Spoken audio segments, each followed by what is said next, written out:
Please papa, মোৰ কথাটোতো শুনি লোৱা এবাৰ। তনয়াৰ মাতত কৰুণ বিননি। কিন্তু দেউতাক হিচাপে তাইক বুজাৰ সলনি তেওঁ অগ্নি শৰ্মাহে হৈ পৰিল। অৱশ্যে তনয়াই জানিছিলেই তাইৰ কথা অন্ততঃ দেউতাকে নুবুজে বুলি। তথাপিও কৈ চাইছিল, কিজানিবা তেওঁ সঁহাৰি জনায়েই।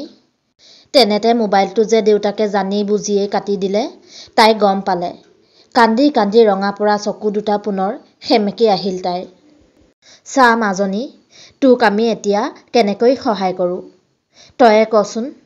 জাতে পাতে নিমিলা মাথো কেইবছৰমানৰ চিনাকি ল'ৰাটোলৈ বিয়া নহ'বলৈ আমি কম কৈছিলোঁনে?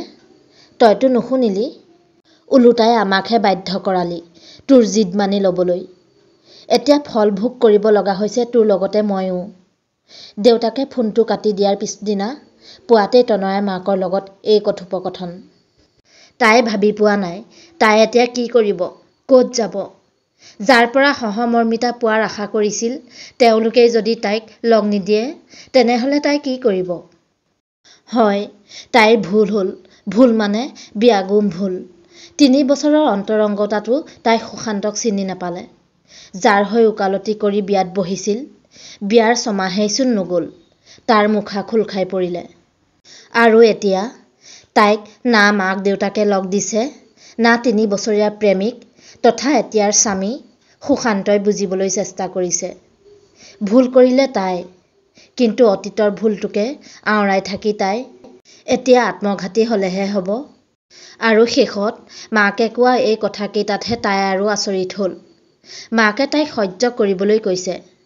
ইমানৰ পিছতো বাৰু তাই কেনেকৈ সহে? তাইৰ কাণত এতিয়াও বাজি আছে অহৰ্নিশে মাকৰ বুজনিবোৰৰ এটা এটা শব্দ। তোকতো আমি আকৌ কেনেকৈ ঘূৰাই আনো, তয়ে কচোন। অলপ দিন যাবলৈ দে। ল'ৰা ছোৱালী হ'লে সি নিজেই পুনৰ আগৰ জেগালৈ আহি যাব। আৰু তই যে কৈছ মাকৰ কথাতে এইবোৰ হৈছে বুলি, তেওঁক অলপ ভালকৈ শুশ্ৰূষা কৰ। তেওঁতো বিচৰা নাছিল তেওঁৰ বোৱাৰী বেলেগ জাতৰ হওক বুলি। আৰু তাৰ দৰমহা ভাল, তই 2 দিন চাকৰি নকৰিলেও একো নহয় দে। যিজনী মাকে তাইক স্বনিৰ্ভৰশীল হোৱাৰ আদিপাঠ দিছিল, যি আত্মসন্মান, স্বাভিমান আদিবোৰ শব্দৰ লগত তাইক পৰিচয় কৰাই দিছিল, আজি সেইগৰাকীয়েই এনেবোৰ কথা কৈছে তাইক।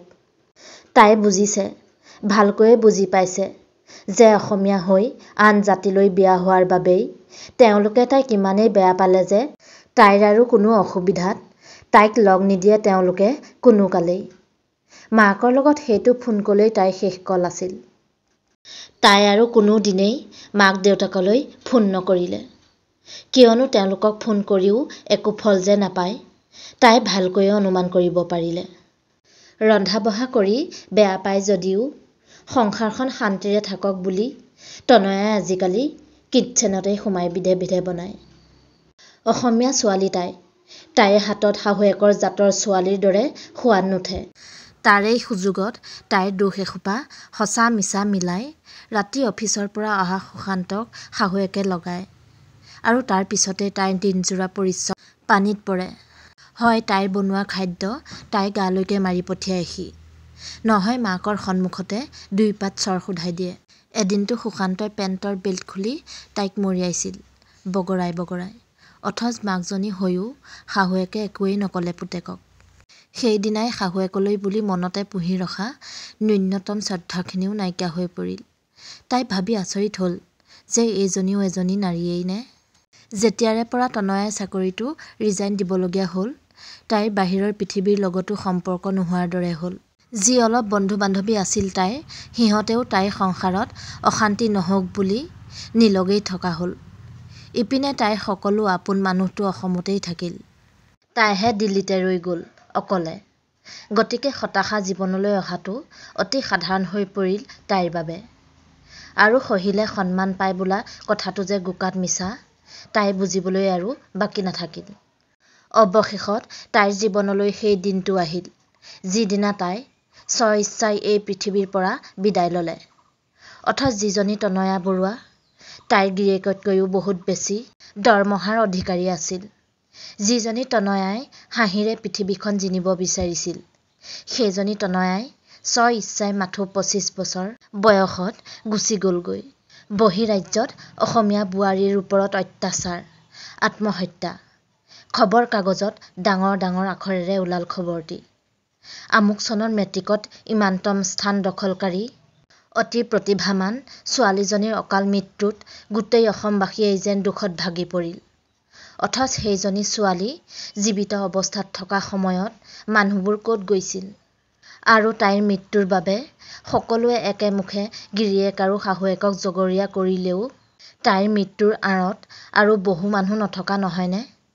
এজনী ছোৱালী বা এজন ল'ৰাই বিপদত পৰিলে কাক বিচাৰিব? প্ৰথমতেই মাক দেউতাকক বিচাৰিব। অথচ নিজৰ জন্মদাতাৰ পৰাই যদি অকণো সঁহাৰি নাপায়, তেনে ক্ষেত্ৰত কি কৰিব এটা সন্তানে? হয়তো তনয়াই যি কৰিলে তাকেই কৰিব। আৰু মৃত্যুৰ দুৱাৰদলি গছকি এজন ওলাই যোৱাৰ পিছত কেছ মোকৰ্দমা দিয়েই বা কি লাভ? হেৰাই যোৱাজন জানো উভতি আহিব? নাহে, কোনো কালেই নাহে। তনয়াৰ দেউতাক হাত দীঘল মানুহ। তেওঁ নিজেই দিল্লীলৈ গৈ তনয়াৰ গিৰিয়েকৰ গোটেই ঘৰখনকেই কাৰাগাৰৰ মুখ দেখুৱালে। অথচ তেওঁৰ মৰমৰ জীউজনীকতো তেওঁ ঘূৰাই নেপালে। অথচ দুদিন আগত যদি তাইৰ কাতৰ অনুৰোধ শুনিলহেঁতেন, তেওঁ তাইৰ ভুলৰ বাবে ক্ষমা খুজিছিল। ক্ষমা যদি কৰি দিলেহেঁতেন, তেনেহ'লে হয়তো তেওঁৰ জীউ আজিও তেওঁৰ লগতেই থাকিলহেঁতেন। দোষীক শাস্তি প্ৰদান কৰালে যদিও তেওঁ নিজক কেনেকৈ শাস্তি দিয়ে এতিয়া? আজিকালি তনয়াৰ দেউতাক অৱসৰপ্ৰাপ্ত ন্যায়াধীশ ৰমানন্দ বৰুৱাই মুখ হৈ তাকেই ভাবি থাকে মাথো। ইপিনে নিজৰ পুত্ৰীক হেৰুৱাই তনয়াৰ মাতৃয়ে যি অনুশোচনাৰ জীয়াজুইত জ্বলিবলৈ ধৰিলে, এই বিষয়ে সকলোকে জনালে তেওঁ নিজেই। যাতে আৰু এজনী তনয়াৰ সৃষ্টি নহয়, কাৰো ঘৰৰ ছোৱালী বোৱাৰী হৈয়ে আত্মঘাতী হ'বলগীয়া নহয়। কোনেও যাতে নিজ জীয়ৰীক কেতিয়াও লগ এৰি নিদিয়ে, তাৰ বাবেও তেওঁ মহিলা সমিতিৰ সভাবোৰত মুকলিকৈ আহ্বান জনায় আজিকালি। লগতে সহ্যৰো যে এটা সীমা থাকে, সীমা অতিক্ৰম কৰিলে ৰৈ থাকি লাভ নাই, তাকো দোহাৰে আজিকালি। তাৰোপৰি আত্মসুৰক্ষাৰ কৌশলেৰে নিজ নিজ ছোৱালীক সুৰক্ষিত কৰাবলৈ আহ্বান জনায় সকলোকে। তথাপিও যেতিয়া মিটিংবোৰৰ শেষত তেওঁ ঘৰলৈ উভতি আহে, নিৰ্লগভাৱে ৰমানন্দ বৰুৱাক বহি থকা দেখে, ঘৰখনৰ বেৰবোৰত ওলমাই ৰখা তনয়াৰ ভিন্ন বয়সৰ ফটোবোৰ দেখে, তেওঁ যেন পুনৰ এক মৰাশলৈ পৰিণতহে হয়।